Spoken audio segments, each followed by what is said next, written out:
What do you think of this, no? Nagpalit si President Duterte ng kanyang abogado ahead of the trial. Is this something unusual? How do you see this?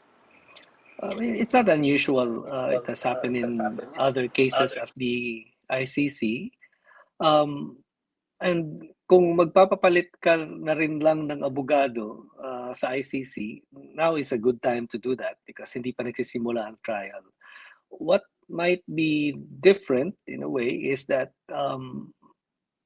meron kasing context na may potential 7, 8, or 9 potentially other people who might also be charged in the case. So, ano pa yan, no? Parang that's still in the background, but I know it's happening in the Philippines. One of them is being sought by local authorities, but otherwise, the ICC has already approved the withdrawal of the associate of Nicholas Kaufman, si Dove Jacobs, was associate counsel.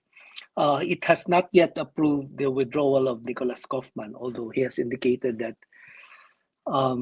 apparently the Duterte family has met with the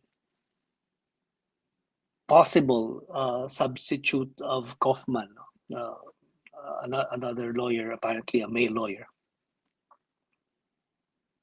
Yung ganyan po ba, ano ba usually yung mga dahilan ng pagpapalit ng abogado? Which is of course entirely the right of the accused, no? Or the respondent.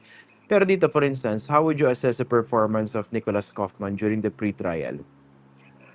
It's very possible that he's being replaced because the main objective of the family is obviously to have Rodrigo Duterte be released, no? Even interim or conditional dahil sa halimbawa mental health niya.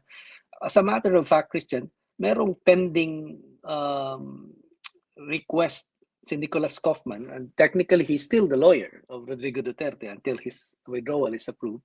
Merong pending request in connection with the review of detention of Rodrigo Duterte. Importante ito because in his request, he is saying that nagbago na naman ang sitwasyon ni Duterte, natumba daw sa kulungan. Humihingi siya ng recorded video from the detention center, supposedly of isang fall na nangyari kay Duterte.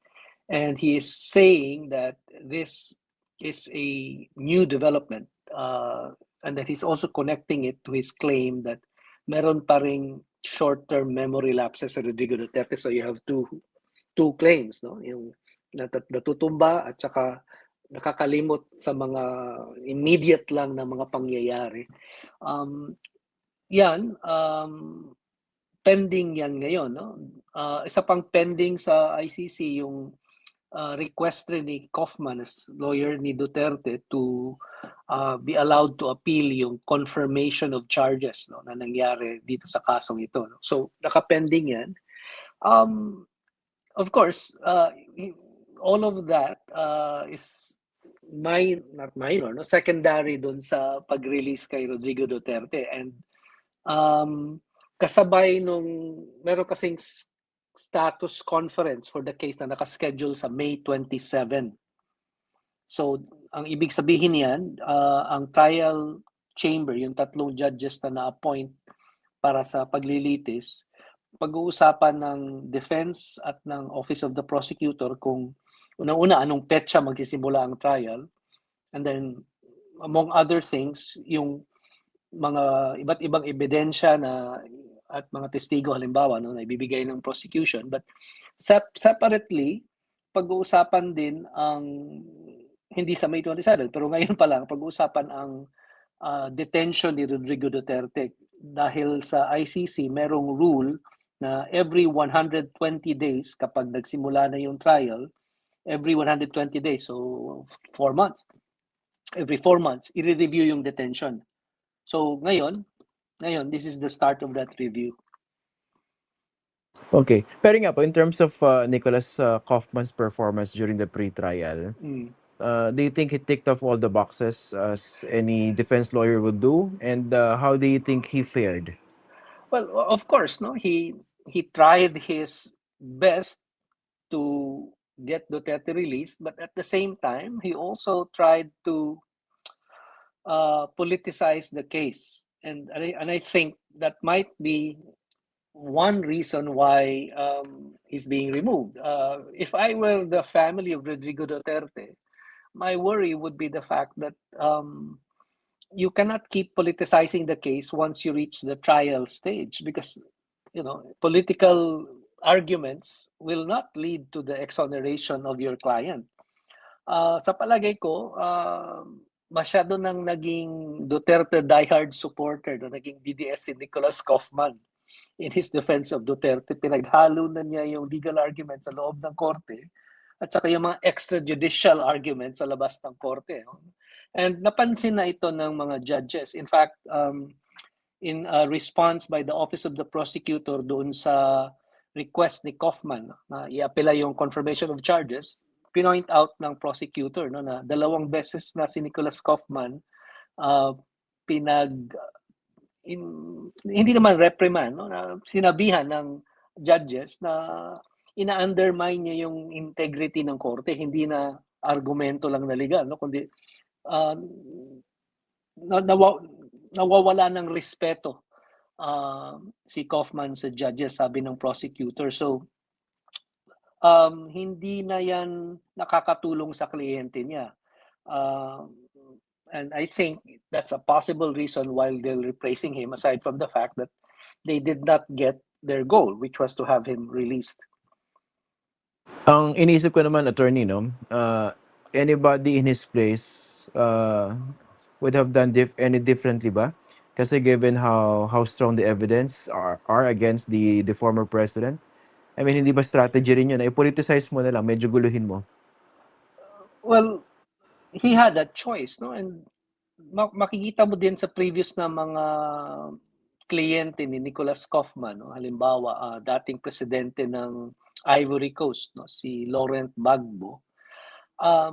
He tried his best to get him released pending the trial, and during the trial kasama din yung ganong argumento na may PTSD daw, may post-traumatic syndrome si Laurent Gbagbo dahil sa gera doon.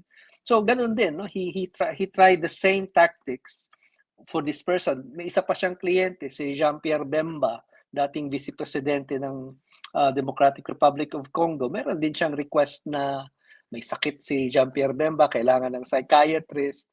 So, it's the same tactic. Now, I will not take that away from him, kasi yun nga yung gusto ng pamilya, At the pre-trial stage, bago itong paglilitis mismo, ang concern ng pamilya, kahit sinong kliyente, Duterte man o hindi, yung makalabas muna sa kulungan, lalo na matanda na si Duterte, yun ang sinasabi nila, mahina na ang katawan. Ang problema lang is that pwede naman kasing mag-rely ka lang on those arguments. Pwede namang gamitan mo talaga yung lahat ng alam mo tungkol sa interim release, conditional release. I don't think it was necessary for him to politicize the case. And I think, ang nangyayari kasi, I think pag lumalabas siya, nakakasalubong niya, nakakausap niya yung pamilya, nakakausap niya yung mga Duterte supporters sa labas, and it's very possible na he was overcome by their passion and therefore became himself a diehard Duterte supporter. Ang problema dyan is that, halimbawa, binanggit ito ng prosecution dito sa latest na mga palitan ng documents sa 2 panig. Sabi ng prosecution, sinasabi ni Kaufman na ang Duterte case kaya lang pinapanatili ng ICC dahil wala nang ibang kaso ang ICC. Ang Duterte case, sabi ni Kaufman, sabi nito ng prosecutor, kailangan ng ICC para sa budget niya. These are the same arguments that you will hear from Duterte, not just supporters, but the higher level people. In fact, binanggit ng prosecutor si Salvador Panelo na pareho ang mga statements ni Panelo tungkol sa kasong ito at ang mga statement ni Kaufman. And I think that is a good reason to replace Kaufman. Now, I don't know if that's the reason that the family is replacing him, but I think he has become a liability for Duterte. Yung ganitong pag-politicize ng case and then very political of course yung mga binibitawan niyang salita outside of the court, how exactly do they affect his legal defense in the actual court? Doon sa pag-release, it affects the release. Remember, ang reason ng pre-trial chamber bakit niya tinanggihan yung unang request, no? Sunod-sunod na request for interim release na Duterte. The pre-trial chamber said Rodrigo Duterte and his family still has a network of supporters in the Philippines, and that network will help him evade returning to the court if it becomes necessary. Remember, ang purpose ng warrant of arrest sa Duterte case, sa iba pang kaso sa ICC, is to ensure that the accused is present in the court. Pagdating sa trial kasi sa ICC, walang trial in absentia. The accused is required to actually be present in the courtroom. Isa lang yung exception at hindi pa so far nag-a-apply. So, pag pinoliticize mo yung pre-trial, yung release, mahihirapan kang ma-release si Duterte in this case, at yun nga nangyari.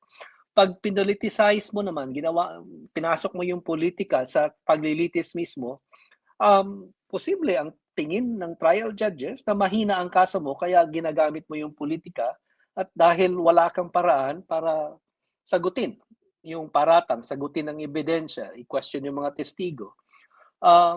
Because really, defense counsel can rely on the presumption of innocence without politicizing the case. Now, if you politicize the case, that means you are not confident in the innocence of your client.